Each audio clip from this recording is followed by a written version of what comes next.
इस वीडियो में हम बात करेंगे सल्तनत उस्मानिया के 19 सुल्तानों से लेकर 36 सुल्तानों के बारे में। इससे पहले के वीडियो में हमने 18 सुल्तानों के बारे में बता दिया है। अगर आपने उस वीडियो को अभी तक नहीं देखा है तो इस वीडियो का लिंक आपको डिस्क्रिप्शन में और वीडियो के एंड में मिल जाएगा। तो इस वीडियो को पहले आप देख लें, तब जाके आप इस वीडियो को देखें। तो अब बात करते हैं 19 सुल्तान महमद फोर्थ की, जो कि 6 साल की उम्र में गद्दी पर बैठा था, जिसने 1648 से 1687 तक शासन किया। महमद फोर्थ की ताकतों को उसके रिश्तेदारों, वजीरों और जेनिसरीज ने आपस में बांट लिया था, जिससे वह बहुत खुश था। उसने शिकार करने को बढ़ावा दिया। उसके बाद उसके वजीरों ने वियना के साथ जंग छेड़ दिया, जिसे वो रोकने में नाकाम रहा, जिसके बाद उसे गद्दी पर से हटा दिया गया। सुलेमान सेकंड ओटोमन एम्पायर के 20वें सुल्तान, जिन्होंने 1687 से 1691 तक शासन किया था। सुलेमान सेकंड को सुल्तान बनने से पहले 46 साल के लिए कैद कर लिया गया, जब तक वहां के आर्मी ने उसके भाई को सल्तनत से निकाल न दिया तब तक। जिसके बाद वो अपने पूर्व अधिकारियों के हार को रोक नहीं सका। जिसके बाद उसने अपने ग्रैंड वजीर फजिल मुस्तफ़ा पाशा को वहां का कंट्रोल दिया, जिसने पूरे हालत को ही बदल कर रख दिया। अहमद सेकंड 21वें सुल्तान, जिसने 1691 से 1695 तक शासन किया। अहमद सेकंड काफ़ी कमज़ोर सुल्तान था, जिसने सुलेमान सेकंड से विरासत में मिले ग्रैंड वजीर को खो दिया था, जिसकी वजह से उस्मानिया सल्तनत अपनी बहुत सी ज़मीन को खो चुकी थी।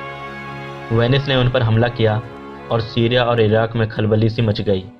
अहमद सेकंड एक नाकाम सुल्तान रहे। 22वें सुल्तान मुस्तफ़ा सेकंड, जिसने 1695 से 1703 तक शासन किया। उसने शुरुआत में यूरोपियन होली लीग के खिलाफ जंग जीतने में कामयाबी हासिल की, लेकिन जब रूस ने अजोब को छीन लिया तो वहां के हालात पूरी तरह से बदल गई और मुस्तफ़ा को रूस और ऑस्ट्रिया के साथ समझौता करना पड़ा।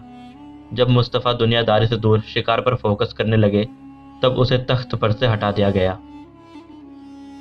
23वें सुल्तान अहमद थर्ड, जिसने 1603 से 1630 तक शासन किया। उसने स्वीडन के चार्ल्स 12th को अपने यहाँ पनाह दिया था, क्योंकि उसने रूस के साथ लड़ाई लड़ने में उसकी मदद की थी। लेकिन उसके बाद अहमद ने उन्हें उस्मानिया सल्तनत के इलाके से बाहर निकालने के लिए लड़ाई लड़ी।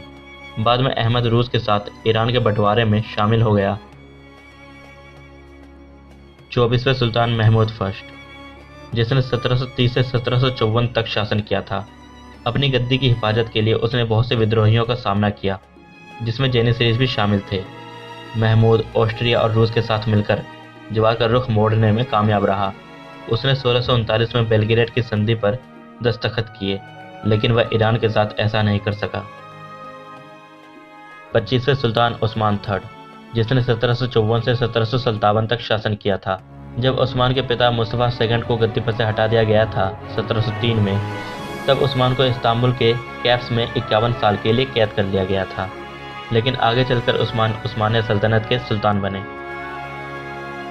26वें सुल्तान मुस्तफ़ा थर्ड, जिसने 1757 से 1774 तक शासन किया था। मुस्तफ़ा यह बात जानता था कि उसकी सल्तनत का खात्मा हो रहा है।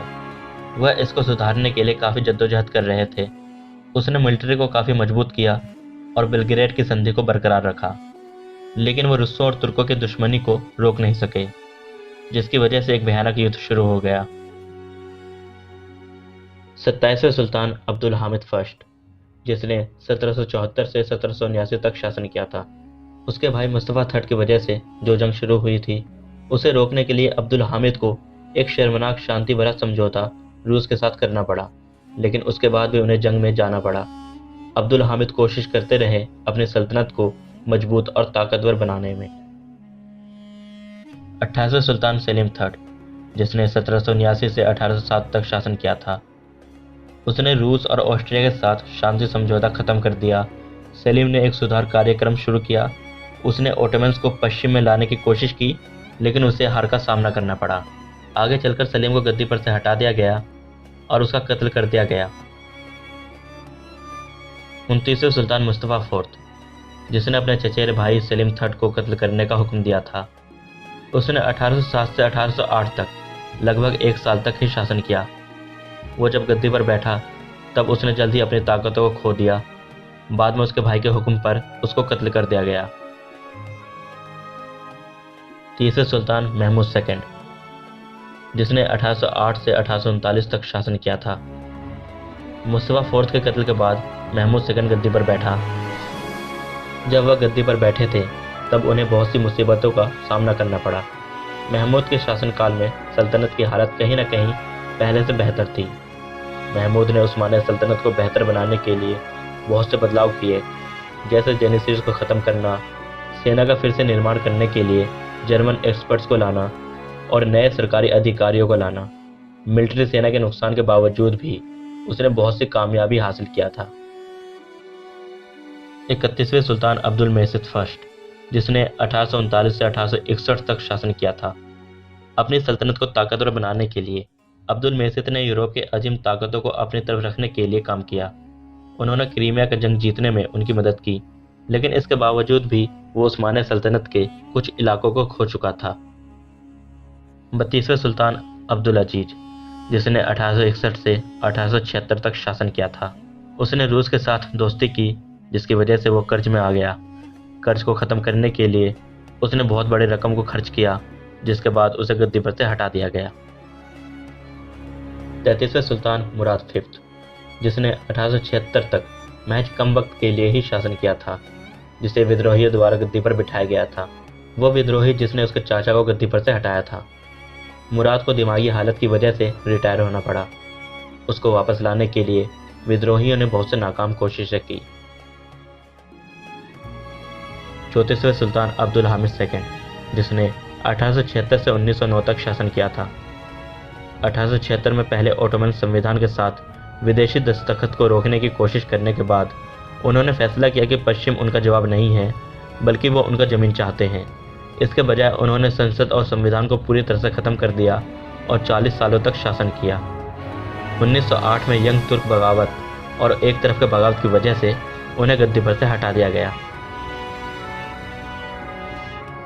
35वें सुल्तान महमद फिफ्थ, जिन्होंने 1909 से 1918 तक शासन किया था। सारे सुल्तानों की तरह ही इनकी परवरिश भी एकांत में हुई थी। जब 1909 में उसे गद्दी पर बिठाया गया तो उसके बाद यंग तुर्क क्रांति की वजह से उसने सल्तनत की ताकत को कम कर दिया। प्रथम विश्व युद्ध शुरू होने से 5 महीने पहले ही उसकी मौत हो गई थी। अब आते हैं इस सल्तनत के आखिरी और 36वें सुल्तान, जो महमद सिक्स थे, जिन्होंने 1918 से 1922 तक शासन किया था।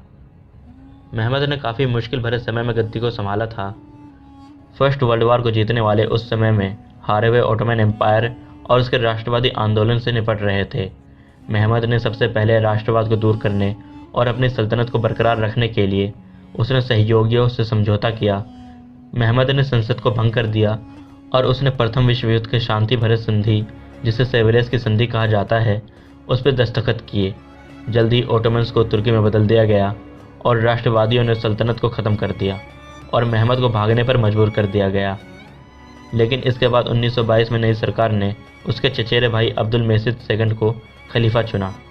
उसके पास कोई राजनीतिक ताकत नहीं थी, क्योंकि उस वक्त तक सल्तनत का अंत हो गया था, जिसके बाद 1924 में वो देश छोड़कर चला गया। भले से सल्तनत उस्मानिया का 1924 में अंत हो गया, पर इसके बावजूद भी सल्तनत उस्मानिया इतिहास की सबसे बड़ी और सबसे ताकतवर सल्तनत रही, जिसने 600 सालों तक शासन किया था। और इसी के साथ अगर आपको यह वीडियो पसंद आया हो तो इस वीडियो को लाइक ज़रूर करें और साथ ही साथ मेरे चैनल को भी सब्सक्राइब करें, क्योंकि हम ऐसी वीडियोस लाते रहते हैं। तो मिलते हैं आपसे अगली वीडियो में।